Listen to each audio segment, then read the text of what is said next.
Hi, this is Aaron Friedman, and I'm going to talk through the Draftkings and Fanduel slates for today. I'm going to try something new where I share the full screen and maybe we can get more data up here. So let's see how it goes. So we have three games today: the Conference USA, the Mountain West, and the American um, Championship games are today, and the rest of the ones are the other. I guess there's six games tomorrow. There's a trying to think if a conference isn't doing a championship game, but nevertheless we have I like both of the slates. Um Obviously there's better teams and better players tomorrow, but we still have a bunch of very good fantasy players, starting with the quarterback Bryson Daly. He should be pretty popular because he's been a touchdown machine on the ground. If you take a look at this, he's had as many as five touchdowns on the ground, but he's had two recently. So if you're on any of the pick'em sites or betting, then this over 1.5 rushing TDs makes a lot of sense. So that's one of the most popular college football plays. Ashton Genty's the another headliner on the slate. Um, the funny thing is that he's so expensive on FanDuel, but that said, there is value. The receiver pool isn't great, so you can pay up at quarterback and running back, and then pay down at receiver. So one thing I really okay, so this is the base domination station for DraftKings for today. The three games. You have two with a much higher total than the Army Tulane game. Um, but I still think there's stackable pieces with how balanced Tulane is. We know Daly is a great play. So one thing you can do with the domination station, especially for a small slate where you can realistically go through every player's projection. So you see how there's 64 players. If you raise the floor to 6,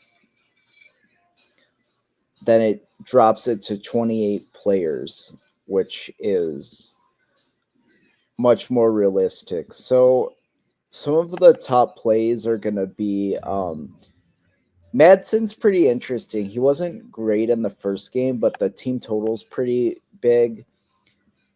The key piece of injury news right now is Tyler Huff. Um, he's probably a game time decision. The nice thing is on both sites is you can swap down to some others who would start if Huff is out. So there isn't a ton of lineup re-engineering. He's going to be under owned because I think most optimizers are going to be like this, where they are discounting him or the Q tag is affecting projections. So,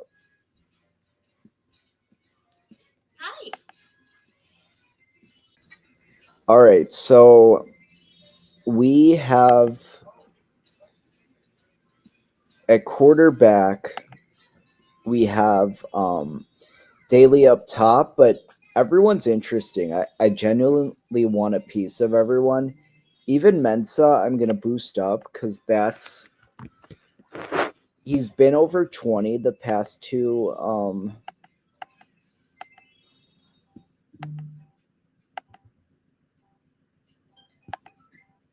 Trying to get into the DraftKings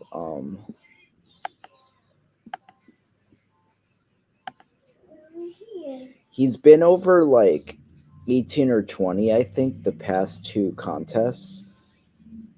So he should be he's pretty interesting to me. I kind of like him and hope I like him more than the field. So with the 3 gamer, I'm fine making a 70%.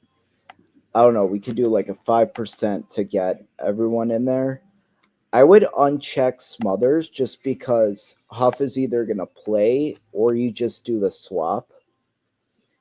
So you don't really want Smothers in there.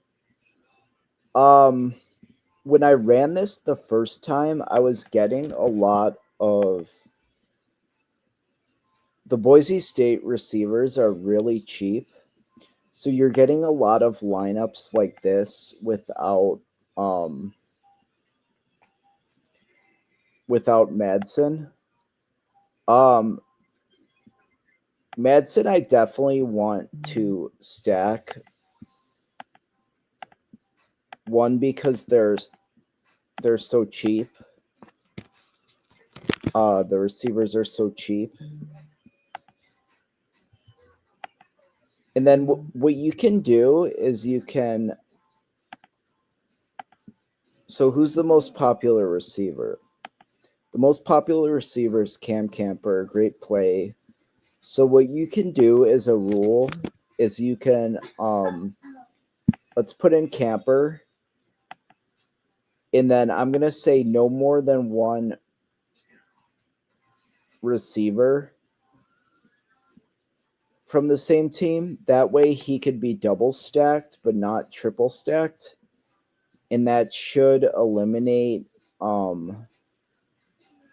lineups like this, which aren't, if you have a lineup like this, then um, you don't want Mensa here. You want Madsen in. So these are pretty receivers, kind of weird. So we're not getting any Ricky White exposure just because the running backs and receivers are so expensive, and his projection isn't great. He wasn't amazing the first game. He is a great player. So he could be lower owned in game stacks. And then this like 4K is kind of a sweet spot with Camper and then these two budget guys. It's a weird wide receiver grouping today. So I'm guessing for flex, it's basically all running backs, which it should be. Because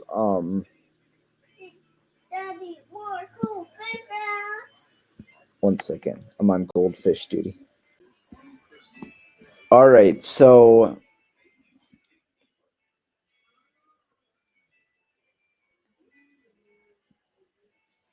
let me talk some prize picks too. So Daily is one I like. Who else do I like?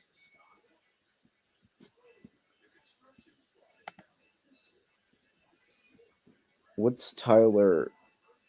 There's not a ton I like today. Camper's kind of interesting just because he's been over the past few games. I kind of like the receptions here. And then Mario Williams is pretty solid.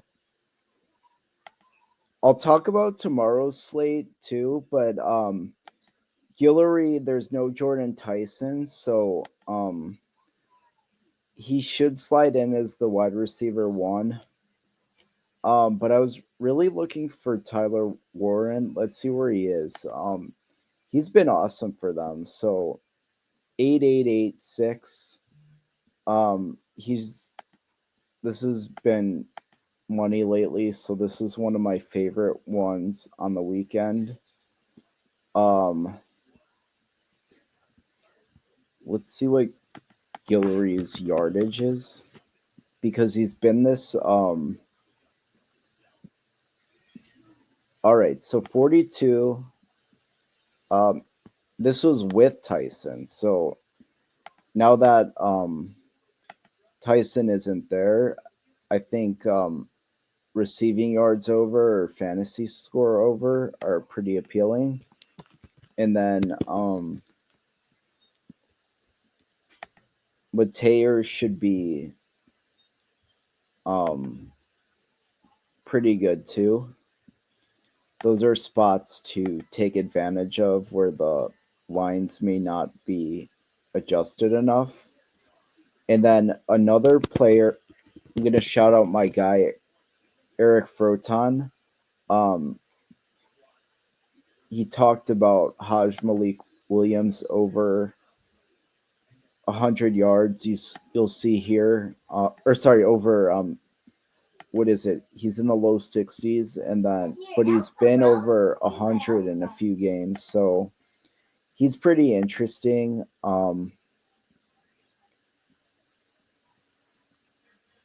So I like the rush over versus the fantasy score over, which, like, if you look at our projection, we have him at 24, so not a huge edge between the like what our projection is and what his fantasy score is.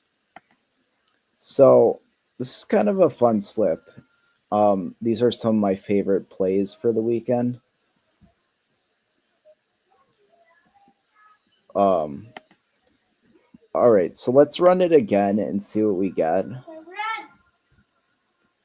So good. We get a Madsen lineup with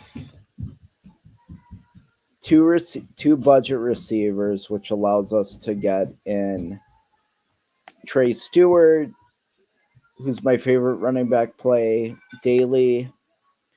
So you're able to spend up at the other positions, and so even with Genty being cheaper, he still needs to get well into the 30s in terms of fantasy points.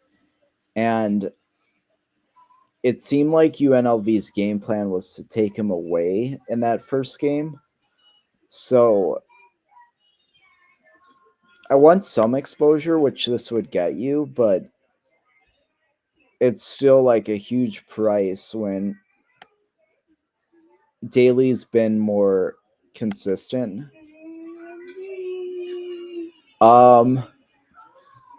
So yeah, some of the Boise State guys mean you don't have to rely on guys like Cam Vaughn as much. But it's a little nerve-wracking.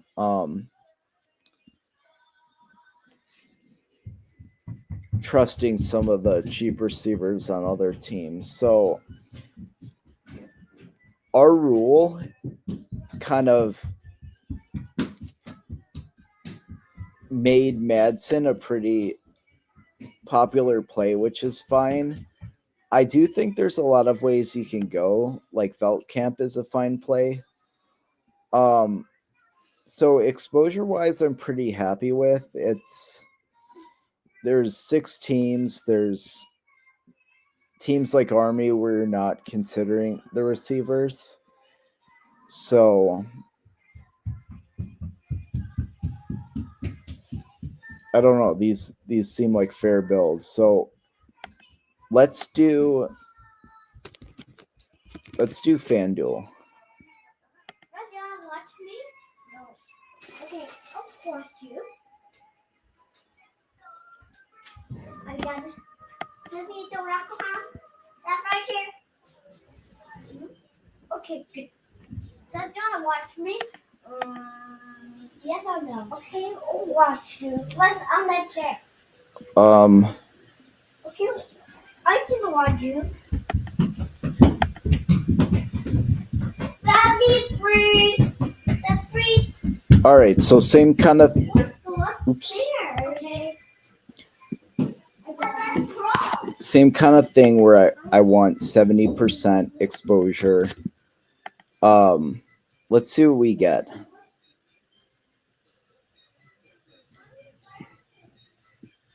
if you want to boost up daily, I'm fine with that. Veldkamp's pretty. Um, so on Fanduel, the Boise State guys don't come at as big of a discount, so it's not gonna force Madsen in as much. Genty is super expensive here, but because pricing's soft, you may end up getting more Genty on FanDuel, even though he is more expensive. And when I say pricing soft, I mean, I don't know. There's one receiver over 9K, and it's just mid range and lower tier price wise. So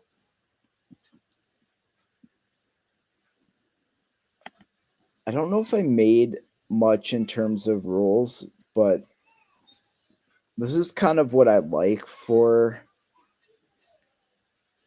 today. You could definitely want some game stacks with Haj Malik and Ricky White. You're gonna get more White on FanDuel.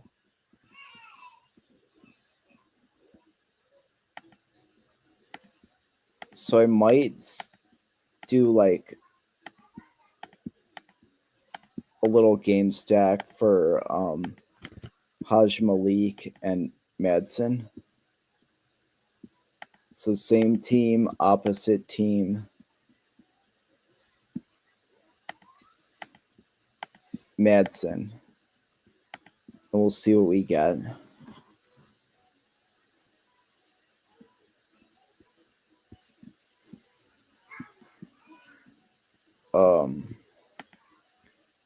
Okay, so we still have 25%. So here are the game stack ones where you get White, Camper, Madsen. So these are pretty good. This range is like kind of hairy. I like Louder a lot.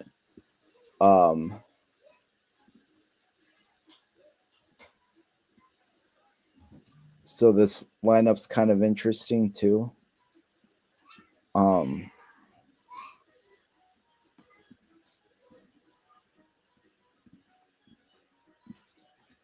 Oh, I think that's why he wasn't.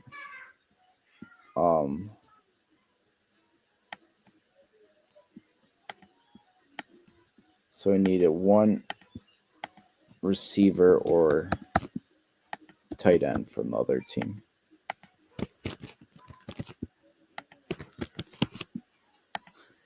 Some game stacks the tight end isn't a factor, but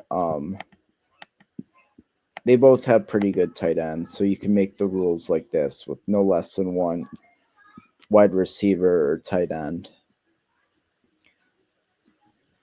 Oh. I guess people like the Bryson Daly prop too much.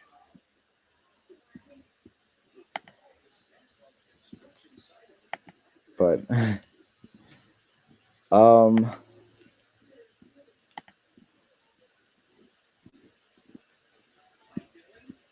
let me try. I'll do another recording for tomorrow and see how that. Let's see what we can do. All right, happy Friday if you're watching this Friday.